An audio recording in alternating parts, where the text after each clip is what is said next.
ಮಹದಾಯಿ ವಿವಾದ ಇರ್ಬೋದು, ಕಾವೇರಿ ವಿವಾದ ಇರ್ಬೋದು, ಮೇಕೆದಾಟು ವಿವಾದ ಇರ್ಬೋದು, ಆಮೇಲೆ ಕೃಷ್ಣ 3ನೇ ಹಂತದ ಯೋಜನೆ ವಿವಾದ ಇರ್ಬೋದು. ಇದನ್ನೆಲ್ಲ ಪುಸ್ತಕದಲ್ಲಿ ಇದನ್ನೆಲ್ಲ ಉಲ್ಲೇಖ ಮಾಡಿದ್ದಾರೆ. ಇದನ್ನ ಈ ಪುಸ್ತಕ ಬರೀಬೇಕಾದ್ರೆ ರಿಸರ್ಚ್ ಮಾಡಬೇಕಾಗುತ್ತೆ, ಅಂಕಿಅಂಶಗಳ ಸಂಗ್ರಹ ಮಾಡಬೇಕಾಗುತ್ತೆ. ಐ ಡೋಂಟ್ ನೋ ಟೈಮ್ ಏನು ಸಿಗ್ತಪ್ಪ ನಿಮಗೆ?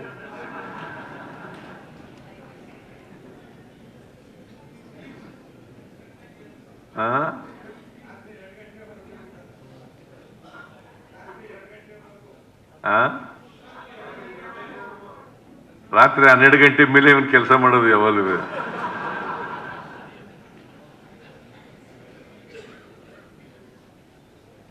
ಯಾವುದೇ ಒಂದು ಪುಸ್ತಕ ಬರೀಬೇಕಾದ್ರೆ ಪ್ರಿಪರೇಟರಿ ವರ್ಕು ಬಹಳ ಇರ್ತದೆ. ವಿಷಯ ಸಂಗ್ರಹ ಮಾಡಬೇಕು, ಮಾಹಿತಿ ಸಂಗ್ರಹ ಮಾಡಬೇಕು, ಅಂಕಿಅಂಶಗಳನ್ನ ಸಂಗ್ರಹ ಮಾಡಬೇಕು, ಇದ್ರ ಬಗ್ಗೆ ರಿಸರ್ಚ್ ಮಾಡಬೇಕಾಗ್ತದೆ. ಯಾಕಂತಂದ್ರೆ ಬರೀ ಅಂತರರಾಜ್ಯ ಅಷ್ಟೇ ಪ್ರಸ್ತಾಪ ಮಾಡಿಲ್ಲ, ಅಥವಾ ಕರ್ನಾಟಕಕ್ಕೆ ಸೀಮಿತವಾಗಿ ಪ್ರಸ್ತಾಪ ಮಾಡಿಲ್ಲ. ಅಂತರರಾಜ್ಯ ಜೊತೆಗೆ ಅಂತಾರಾಷ್ಟ್ರೀಯ ವಿಚಾರಗಳನ್ನು ಕೂಡ ಪ್ರಸ್ತಾಪ ಮಾಡಿದ್ದಾರೆ.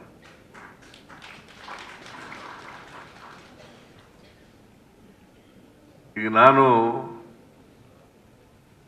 12 ವರ್ಷ 13 ವರ್ಷ ಹಣಕಾಸಿನ ಮಂತ್ರಿಯಾಗಿದ್ದೀನಿ. ನಾನು ಹಣಕಾಸಿನ ಮೇಲೆ ಪುಸ್ತಕ ಬರೆಯೋಕ್ಕಾಗೇ ಇಲ್ಲ ನನ್ನ ಕೈಲಿ. ಇವತ್ತು ಕರ್ನಾಟಕದ ಹಣಕಾಸಿನ ಬಗ್ಗೆ ಪುಸ್ತಕ ಬರೆಯೋಕ್ಕಾಗಿಲ್ಲ. ಶಿವಕುಮಾರ್ ಬಹಳ ಪ್ರಯತ್ನ ಮಾಡಿ ಇವತ್ತು ಪುಸ್ತಕ ಬರೆದು ನಮಗೆಲ್ಲ ಕೊಟ್ಟಿದ್ದಾರೆ. ಈ ರಾಜ್ಯದ ಜನತೆಗೆ ತಿಳಿಸ್ತಕ್ಕಂಥ ಪ್ರಯತ್ನ ಮಾಡಿದ್ದಾರೆ. ಸೊ ಇದು ಎಲ್ರಿಗೂ ಗೊತ್ತಾಗಬೇಕು. ಎಲ್ಲ ವಿಚಾರಗಳು ಕೂಡ ಎಲ್ಲ ಜನರಿಗೂ ಗೊತ್ತಾಗಬೇಕು. ನಾನು ಯಾಕೆ ಇದು ಮಾತಾಡದೆ ಅಂತಂದ್ರೆ, ಬಿಜೆಪಿ ಅವರಿಗೆ ಇವತ್ತಿನವರಿಗೆ ಒಂದು ವಿಚಾರ, ಕರ್ನಾಟಕದ ಬಗ್ಗೆ ಒಂದು ವಿಚಾರದ ಬಗ್ಗೆನೂ ಕೂಡ ಮಾತಾಡೋಣ.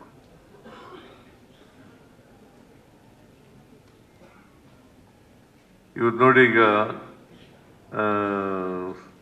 ಸಕ್ಕರೆ ಬೆಲೆ 31 ರೂಪಾಯಿ ಒಂದು ಕೆಜಿಗೆ ಸಕ್ಕರೆಗೆ ಅಂತ ಮಾಡಿ ಎಷ್ಟೋ ವರ್ಷಗಳಾಯ್ತು. 41 ರೂಪಾಯಿ ಕೇಳ್ತಾ ಇದ್ದಾರೆ. ಇವತ್ತಿನವರೆಗೆ MSP ನಿಗದಿ ಮಾಡೋಕ್ಕಾಗಿಲ್ಲ.